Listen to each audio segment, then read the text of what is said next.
Hey everybody, this is Andrea Paquette, president and co-founder of the Stigma-Free Society. I welcome all of our Facebook and YouTube viewers today, and we are very grateful that you're here with us because we have a very special guest. Today we're going to be talking with Joette Heuft. Is that the correct way to say it? Hi. Oh, wow. I'm pretty good at this. I think I'm a little bit French, Paquette, and I'm guessing yours might be a little French. Am I correct? Yes, the Belgian background actually. Oh, okay. The German French kind of. Nice. Great. Well, Joette, thank you for being here today. First and foremost, I just thought I could share a little bit of your bio with everybody, and so people can get to know you. And I'd also love to talk about the Square Peg Society and also a little about the Community Impact Award. And does that sound good to you? Sure. Okay, great.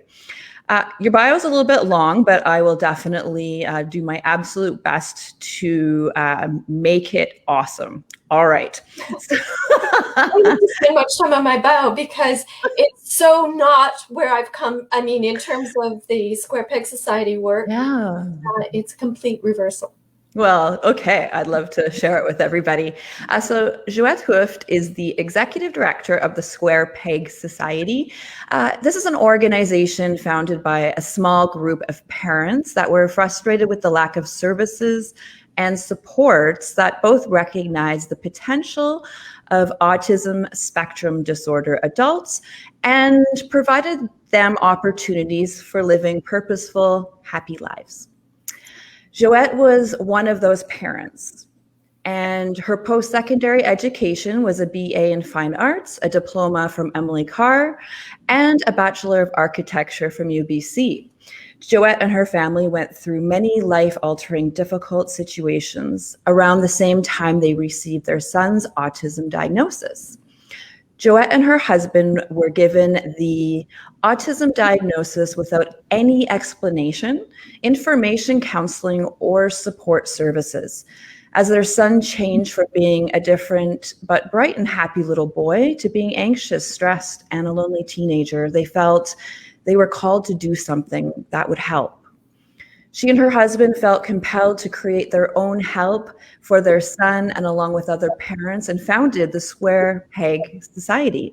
They embarked on the journey of informing themselves about current research and best practices for ASD in adults, networking, and service agencies, and working to build opportunities for adults on the spectrum who have aspirations for living independently and purposeful lives. Well done. Thank you. Wow, that's really, really admirable. And Joette, tell me a bit about yourself. And I know I shared some of the things, obviously, but I'd like to delve in a little bit deeper into your passions and what exactly took place to where you are today. As I said, because I was ill and we had this diagnosis, my perception of working as a full-time architect was drastically altered. And I still work as a master gardener and a home and garden design person in a limited way as I'm close to retirement. But what really drove us forward was the fact that our son post-high school was profoundly unhappy. We feared that he might commit suicide. We feared that he was just floundering. And we saw this capable, bright young man which should have been a full, bright future in front of him, and we really didn't know where to go. He was isolated socially in terms of his path through school, and then after high school, we didn't know what to do. So those early years are just, for most parents, especially at that time, figuring it out. And your focus is on your kid, on moving that forward, on how to get them the best supports possible. But then with funding ending at 19, as it does, and no other adult funding or programs in place, particularly for this group of high-functioning individuals, there was fear. And we had to turn outwards. And so we had to embrace other people and look to build our own solutions. Just a little bit of background. it's only very recently that that autism is is better understood. And so until about 2010, it was largely thought of as an intellectual as well as a developmental disability. And since then, we've discovered that about 70% of people on the spectrum do not have an intellectual disability, that they have an IQ of 70 or greater. And so the services, and there were two things: the services and programs that existed were oriented towards children up until that point, and all funding stopped at 19 when kids aged out. And so what happens when they become adults? What happens if theoretically they should be self-supporting, working individuals, and yet they're not getting supports because all the supports that were out there assumed that they were not capable of working and sustaining themselves, living independently, or working and contributing to society. Mm-hmm. Hopefully we've changed. Not only is that a misconception of what is possible for everybody, no matter what their intellectual ability is, it certainly is true for these people who have the ability to concentrate, to work, but they weren't getting the supports. And that's right. What it be. Okay. I love your passion, and I really was hoping you could share with our viewers what the Square Peg Society is. And I love the name. And I was wondering if maybe there's some symbolism behind that I'm gathering, perhaps. And how did it come to be? Like, share about that.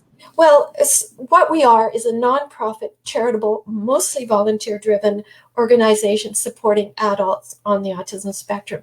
The key is adults here because, again, as I said, all of the supports prior to us were for children, and particularly that post-high school thing when everything, it's like you fall off a cliff and there's nothing out there for adults. So it's adults, first and foremost. The other thing is that previously, girls weren't being diagnosed as well, and so there was an assumption that this portion of the spectrum, girls and people without an intellectual disability, there was nothing out for them, nothing out for them. So we are intending to bridge that gap. We're supporting adults first and foremost, and adults who aspire to living independent lives. So what is needed? So our vision is clearly about independence and inclusion for this broad spectrum. Nice. And what about the name of the society? Yeah. So we're, and some people, there are pros and cons because without including autism in the name, we sometimes get missed on search engines and stuff like that. But we just felt it encapsulated that feeling of always not seeming like you fit, right? And the push-pull that our individuals express to us as experiencing through school, I especially if they weren't diagnosed early, there was this lack of understanding of who they were, and they couldn't quite place it. Mm-hmm. They're bright, they're gifted, but they just didn't quite engage or fit in a conventional way. And so the idea of the square peg in the round hole, but we intended to be a little bit lighthearted, that we want also to say we own that place. We own that place of being a little bit different, and that's okay. It's not wrong, it's just different. Yeah. And so what is your vision and mission of the organization? I know you told me a little bit about it, but I was wondering if there's something defined that you really want to get out there. Well, so what we like to do is inform. So through our 8 meetings a year, we share information and probe a little bit deeper in autism issues. So we try to cover off the basic things like how to apply for an RDSP, a Registered Disability Savings Plan, how to apply, if you so choose, for persons with disability. We try to advocate for things like, we feel that psychoed assessment should be a given. It shouldn't be an out-of-pocket expense for families. People do get covered, but it's only if the school requests it. If your kid is performing, is not a behavioral issue in the schools, again, they get overlooked. And we're talking, $2,200 or something like that for this psychoed assessment that would really help with clarity and planning for families early on. So that's just one piece of that's missing. Mental health supports, a huge piece that's missing and not a given. And so we try to be advocates for those kinds of supports.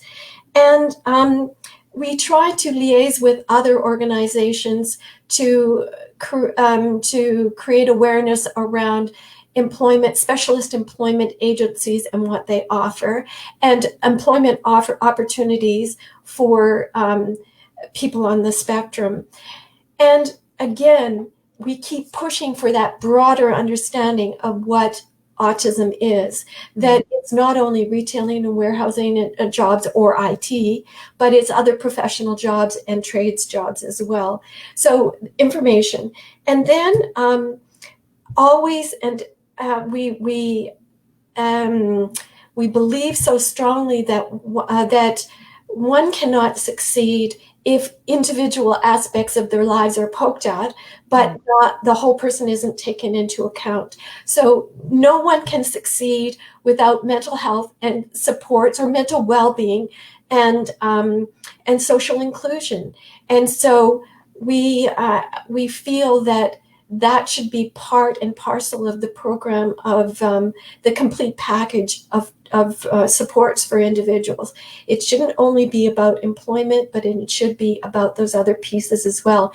And that's where we see other organizations that are now beginning to do a very good job of the employment aspect, and more needs to be done, but also supports in post-secondary and in schools and post-secondary education. So we think, again, more needs to be done, more mental health supports, more helping to facilitate people becoming independent students in these institutions.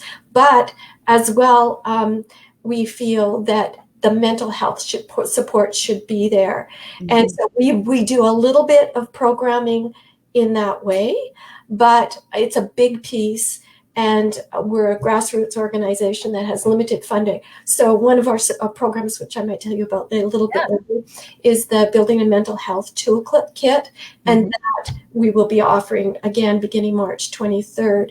So that kind of program. But again, we would like to see much broader mental health supports, and that an autism diagnosis should not preclude mental health supports and treatments. But where we do our workshops is that gap where the social integration and support is lacking. So we try to facilitate social inclusion and social engagement through fun activities. And that's what one of our programs is about. Nice. So if somebody is having an issue, they feel that they're lacking support as an adult, like a family, if somebody who is on the autism spectrum, like, are you an advocacy organization, or that's what I'm hearing? Is that right? In part. Yeah. I would love to take on a bigger piece of that. We need more bodies for sure. Yes. And in that we think there are still big pieces to be changed that we need to change through government action and through existing supports. But one step at a time, one family at a time. And so, for example, that is often the situation where a family will hear about us and will talk to us. And so I try to touch bases with them, try to find out what their individual most needs at this point in time, what the family most needs. And direct them. If it's employment, then direct them to these specialist programs. And if they're just starting out, it might be a pre-employment program. If it's mental health, I try to direct them in that area as well. And if it's social engagement, then often we're at, so it's our social programs. And I mean, that is a very challenging road, because many people on the spectrum, they have a social deficit that's partly created by how they were treated in society and partly inherent. And so getting them to open up and to be part of something is challenging. And so it's a thing that's nurtured over many workshops and programs over a long period of time. Yeah. And we also find that it needs to be guided. We tried initially to do social programs that were, we thought at that time naively, we'll just start them off, and the young adults will take over. And they were just not able to do so because they didn't have the social confidence or the skills. And so now, with all of our workshops, we hire experienced, qualified facilitators who will guide the process along. And hopefully some connections will build up with individuals that they'll be able to take away outside the program. All of that takes funding, though. Oh, for sure, which is an ongoing thing for obviously any nonprofit, right? Mm-hmm. And you're doing such amazing work. And I was wondering, you mentioned the building a mental health toolkit, and we build toolkits as well. And I also know of Games and Gathering. I was wondering if you could share a little bit about those services. I know we talked about Advocacy, and maybe a little bit about those. Okay, so the workshops that we do in-house ourselves are aimed at mental and social well-being, right? And so over the winter, we've done a Games and Gathering series, which is, one evening per week for 4 months, through the winter. We've got 2 more months to go. And each week has a different activity. You don't have to sign up for all of them. They're free, but they require that you register. And the idea is that one of them is a games night, an online, everything's online, of course, these days, an online games night, a movie night where you pre-watch the movie in advance, and then there's a discussion.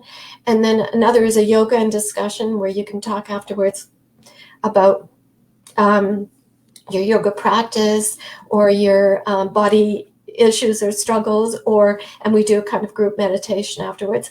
And then the fourth one is drama games, and that's role playing, and so role playing and body language and that sort of thing. And we have a behavioral interventionist and an actor who are the facilitators for that one. And they have also run both an acting program with us and a program called Confident Conversations, which will run again in May. And that, of course, is aimed at social skills development. And but they're all supposed to be fun, and they're open to anyone. So you can join your autistic individual, any adult, I should say, 19 and older. And so it doesn't have to be for this Games and Gathering series, it doesn't have to be anyone on the spectrum. It's anyone who wants this social engagement at this particular time. And the whole point of that is to open ourselves to the broader society. Right. I'll tell you about the mental health toolkit first, but then I'll go back to that engagement of the broader society, because I think that has to do with stigma. And okay, so the mental health toolkit is 4 sessions. It was a thing that we run before, and each session is focused on particular mental health tools. It might be external visualization of a problem. It might be mindfulness. It might be I don't know. There are 4 basic tools, and then they're directed at resolving issues that commonly come up for people, stress and anxiety at work, depression, those kinds of things. And it's to give you a package of skills to respond to life's challenges. And that is only open to adults on the autism spectrum, but the games and gathering are open to everyone. So this whole idea of stigma, and stigma, we understand, comes from within, and it also comes from without.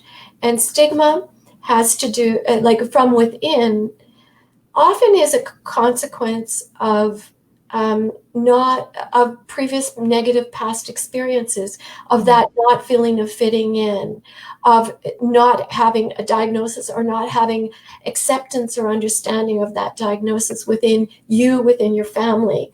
And it often, it manifests itself as a lack of self-confidence, as a blockage, which is inhibiting people from being the best they can be, trying new experiences, saying openly, I don't know this, could you explain this again? You know, those kinds of things. And so the mental health components of everything we do are about addressing that, right? The stigma from within. The stigma from without, and this was really brought home to me by Dr. Grace Arachi. She's a psychology professor at SFU, and she's the director of the Autism, what's the name? The Autism Disorders and Research, Autism and Developmental Disorders Lab at SFU. And she has done some research on bias and disability.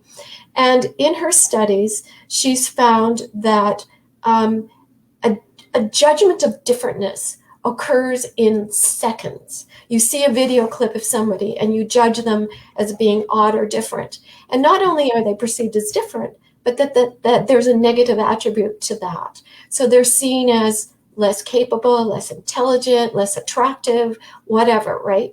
And at first, I felt like the weight of the world dropped on my shoulders when I heard that. I thought, like, how can we overcome this? It's impossible. But then I realized that, well, you have to pick yourself up from that and move forward, right? And so I understood that it's got to be one activity, one event, and it occurs over time.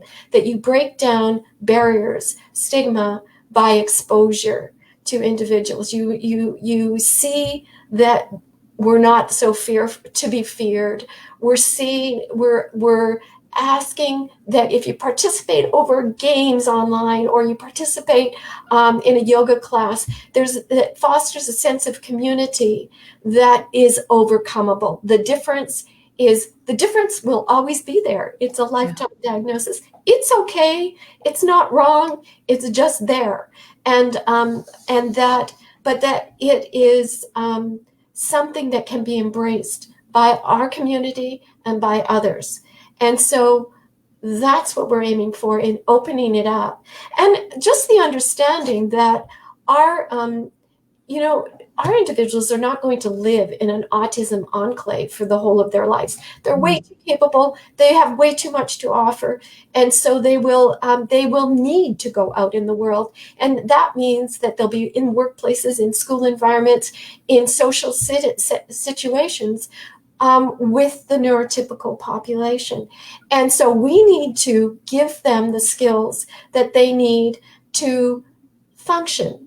Not to change themselves, not to do a makeover, but to allow them to get what they want, make the connections that they need by understanding and communicating effectively.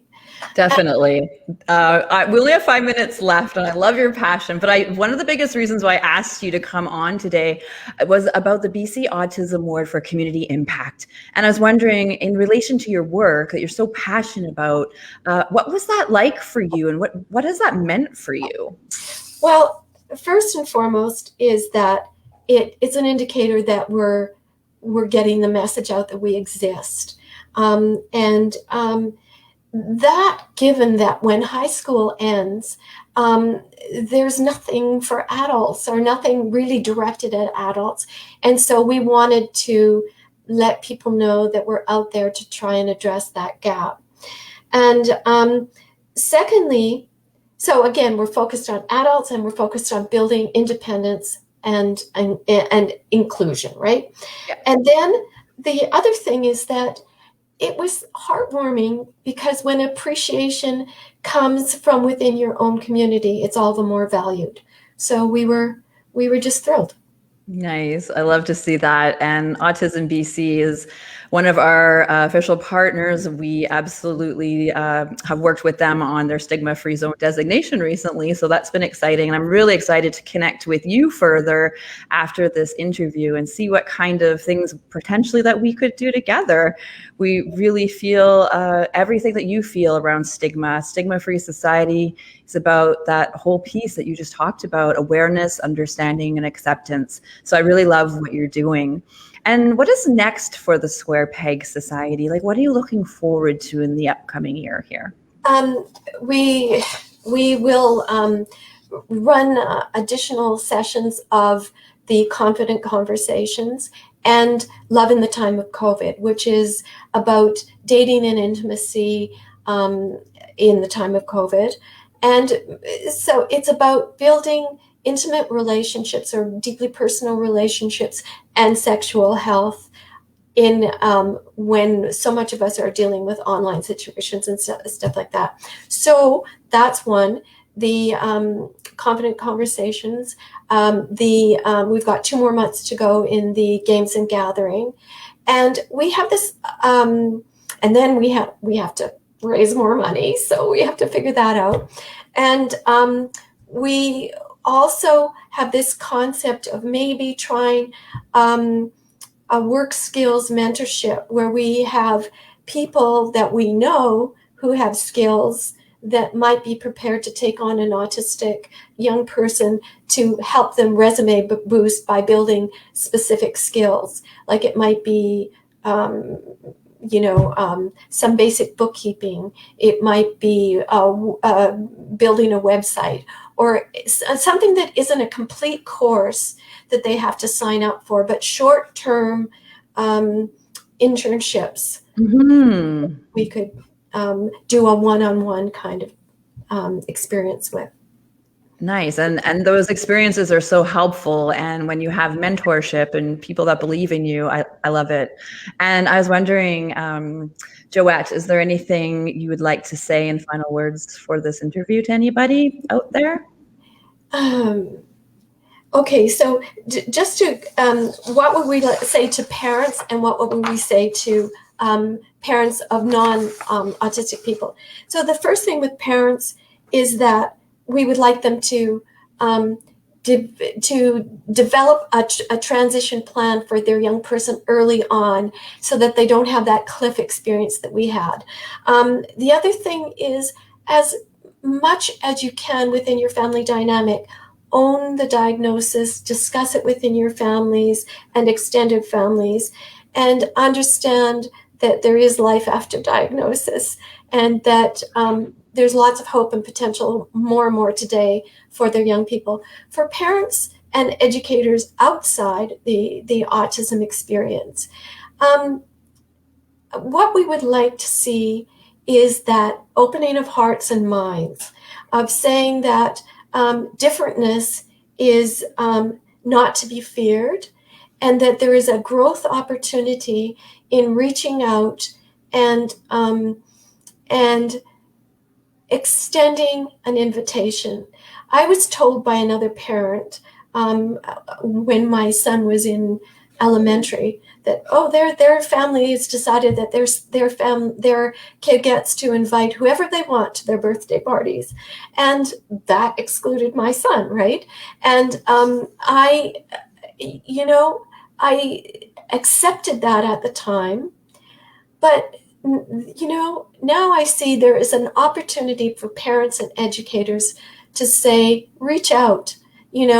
It doesn't have to be a closed society, that it's not your besties that should be surrounding you all of the time. There's room for us to be bigger than that.